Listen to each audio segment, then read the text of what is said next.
Guys, അപ്പം നമ്മൾ ഈ ഫിഷിൻ്റെ വായിലോട്ട് കയറി ചെന്നാൽ കാണാൻ പറ്റുന്ന കുറേ കാഴ്ചകളാണ് നമ്മൾ ഇതിൽ കാണാൻ വേണ്ടിയിട്ട് പോകുന്നത്. നമ്മുടെ കോഴിക്കോട് മറൈൻ വേൾഡ് കാണാൻ വേണ്ടിയിട്ട് വന്ന ഫസ്റ്റ് തന്നെ എൻട്രി കാണുന്നത് ഇതുപോലെ കുറേ ബേർഡ്സാണ്. പിന്നീട് നമ്മൾ അണ്ടർ വാട്ടർ ടണലാണ്. അടിപൊളിയായിട്ടോ, നമ്മൾ ഈ കടലിൻ്റെ അടിയിൽ കൂടി നടക്കുന്ന ഫീൽ തന്നെയാണ് കേട്ടോ കിട്ടുന്നത്.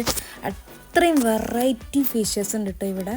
നമ്മുടെ മെയിനായിട്ടുള്ള അരാപ്പയ്മ വരെ ഇവിടെ ഉണ്ട്. നല്ല ഭംഗിയുണ്ട് കേട്ടോ കാണാൻ വേണ്ടിയിട്ട്. ഇത്രയും അടുത്ത് നമുക്ക് ഇത്രയും ക്ലിയർ ആയിട്ട് കാണാൻ വേണ്ടിയിട്ട് പറ്റുന്നുണ്ട്.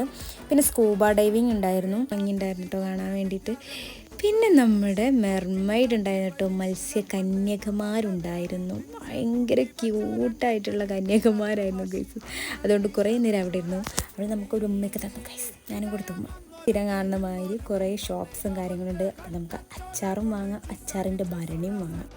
അപ്പോൾ ഇത് എവിടെയാണെന്ന് വെച്ചാൽ നമ്മുടെ സരോവരം ബയോ പാർക്കിന് നിയറസ്റ്റ് ആയിട്ടാണ് അവർ സെറ്റ് ചെയ്തത്. അപ്പോൾ വീഡിയോ ഇഷ്ടമാണ് ലൈക്കും ഷെയറും സബ്സ്ക്രൈബും ചെയ്യണേ. അപ്പോൾ ഓക്കെ.